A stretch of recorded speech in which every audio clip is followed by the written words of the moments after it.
Hii ndo namna pekee ya kurudisha channel za Azam, na kama kuna changamoto, bonyeza menu, nenda kwenye installation au nenda kwenye factory reset. Ukishafika kwenye factory reset, bonyeza kodi ambazo ni 0000, kisha bonyeza okay. Itazima, alafu itawaka, itakuja hivi kwenye language, utaweka English, alafu utachagua Tanzania, alafu utasubiri scan. Itaskani ndani ya muda, lakini pia naomba usubscribe channel yangu ya YouTube ili mambo yaendelee kwenda sawa.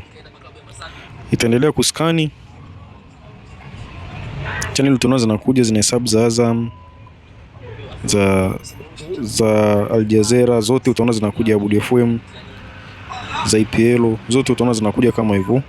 Itafika 100%. Ikishafika 100%, utaisubiri ndani ya sekunde kadhaa. Ukishaisubiri utaona imekata, alafu itawaka, itaanza kuonyesha kama hivyo.